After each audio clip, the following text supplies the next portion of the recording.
Comme tous les samedis, c'est l'heure de votre rendez-vous avec la page culture.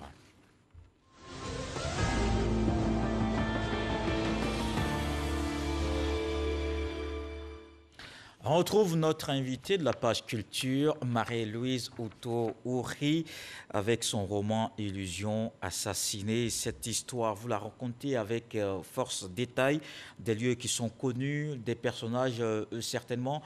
Est-ce une fiction ou un fait, une histoire qui est tirée des faits réels?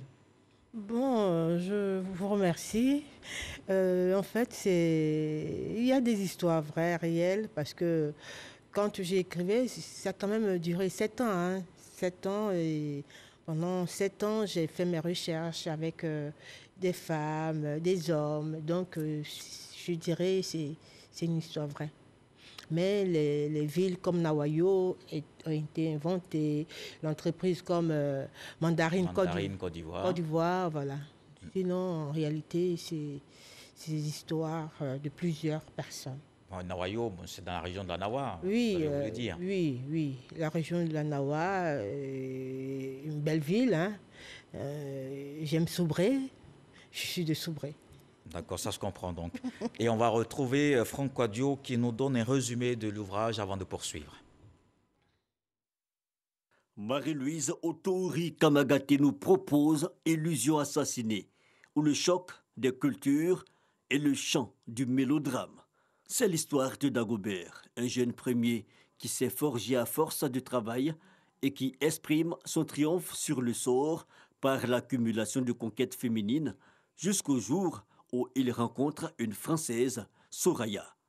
Amour, passion, violence, mais la trame laisse éclore quelques leçons. La résilience, le courage, s'accrocher à ses rêves et ses objectifs. Toutefois, l'auteur fait jouer sa fibre sensible face aux grandes questions sociales du moment et ouvre une lucarne sur la brutalité faite à la femme.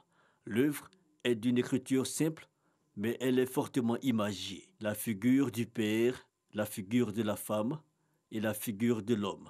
Triple trajectoire qui se rejoignent douloureusement dans l'intitulé « Illusion assassinée ». L'auteur, Marie-Louise Outo-Ouri Kamagate, est fondatrice d'école. Ce roman est sa première production littéraire. Alors, après des années d'études, son doctorat et ce poste de direction décroché en Côte d'Ivoire, Dagobert court à Nawayo pour épouser Wassia, son amour d'enfance, mais cet amour n'a pas duré des lunes. Alors pourquoi cette belle histoire s'arrête aussitôt? Vous savez, Dagobert a perdu sa mère à l'âge de 5 ans. Donc, il a eu une enfance difficile et son père, partagé entre sa nouvelle femme, l'a emmené directement chez son oncle Zika. Zika, c'est le frère du père de Dagobert. Et Dagobert, qui était tout malheureux. Vous voyez un enfant de 5 ans qui fait un voyage, qui arrive, qui tombe sur... qui arrive dans une famille, c'est-à-dire dans un village, son oncle, et encore... Des personnes qui découvraient à peine. Voilà, à peine. Encore que l'épouse de Zika ne lui a pas rendu la vie facile là-bas aussi. Exactement. Et Zongon était très méchante. Zongon, il s'appelait. Zongon, vous voyez ces noms-là, j'ai voulu quand même profiter pour faire la promotion de cette culture BT. BT, parce que je me dis, voilà, nous sommes à Abidjan, nous ne parlons pas nos langues maternelles, nous avons perdu toute valeur. C'est-à-dire qu'on se dit que, par exemple, nous sommes français. Non. Nous ne sommes pas français. Nous avons chacun a des valeurs qu'il faut respecter. Donc, je suis allée à la source pour vraiment donner ces noms-là. Vous allez voir, chaque personnage a un nom particulier. Donc, il y a Zonglon. Donc, Zonglon qui était vraiment très méchante et Dagobert était mal barré. Et c'est en cela qu'il a rencontré Wassia. Oui, Wassia. Ensuite, il y a eu Emilienne, il y a eu Rose, il y a eu Soraya. Ouais. Dagobert a aligné vraiment les conquêtes féminines, jusqu'à vivre l'enfer avec son épouse, Soraya, qu'il a envoyée vers la fin en prison, donc il y a 10 ans de prison.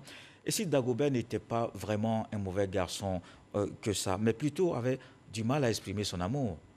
Dagobert a reçu que de la haine, il a reçu que de la méchanceté, donc il ne pouvait que donner. il ne pouvait pas donner, il n'a pas connu sa mère. Et son père avait démissionné. Donc là, on parle d'éducation, là. Vous voyez, il faut savoir choisir la femme de sa vie. Il faut savoir choisir la femme de ses rêves. J'ai une femme, qu'est-ce que je recherche?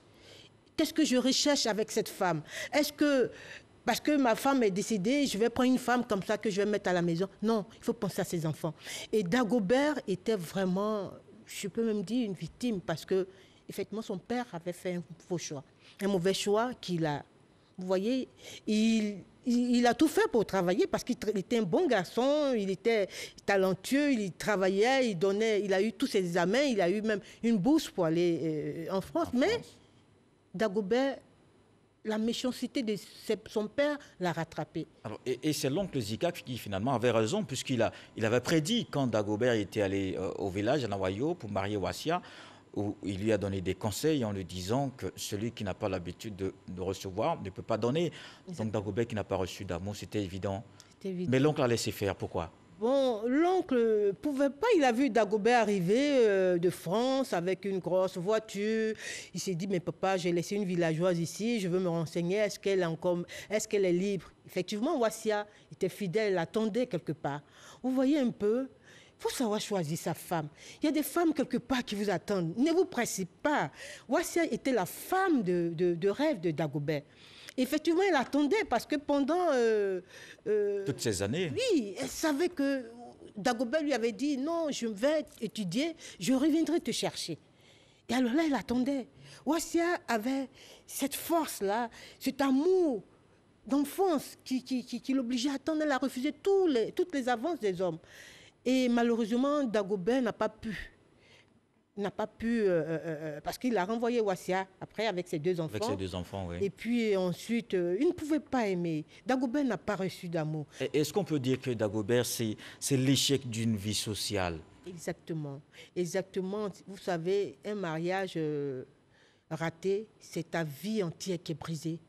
Si tu ne réussis pas à te relever, tu perds, tu peux même en mourir. Donc, il faut savoir choisir sa femme. Je répète. Et en tant que fondatrice d'école, je le dis, les enfants aujourd'hui ont des problèmes dans les écoles, dans les classes. Ils n'arrivent pas à avancer. Mais est-ce que ça va à la maison? Est-ce que papa est réellement à sa place?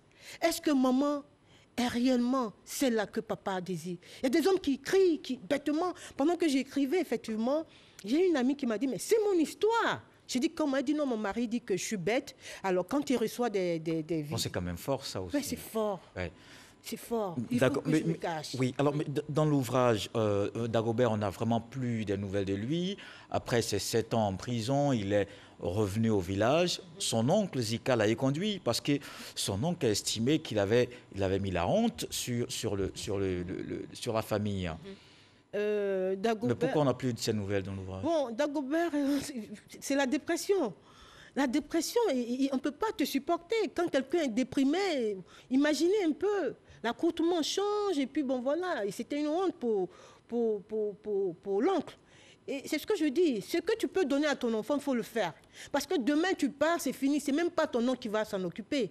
Il y a des oncles qui sont quand même bien, mais je veux dire, il faut le faire pendant que tu es encore vivant. Alors, je pose la question parce que la vie n'a pas donné une seconde chance à Dagobert. Peut-être pour se racheter, c'était possible? Si, c'est possible, parce que Dieu, il est, je le dis, hein, je suis chrétien, Dieu est amour.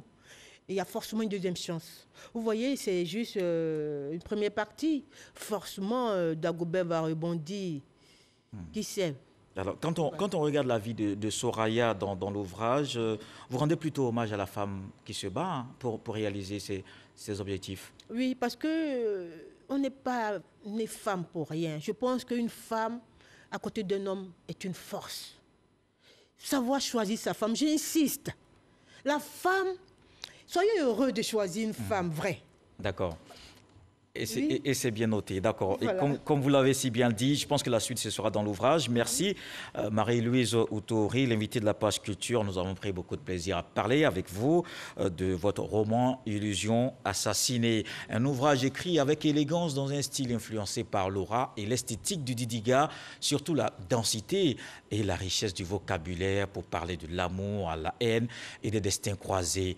On se surprend à être à la fin des 270 pages. Je vous invite tout simplement à lire ce roman. Voilà qui met un terme à ce journal. Merci de l'avoir suivi. Ce soir, hommage à un défenseur de la tradition orale, Djibril Tamsir-Niane, qui nous a quittés. Asseyons-nous humblement auprès des anciens. Écoutez les paroles qui enseignent la sagesse et l'histoire, car l'avenir vient du passé. Dieu le voulant, on se retrouve demain.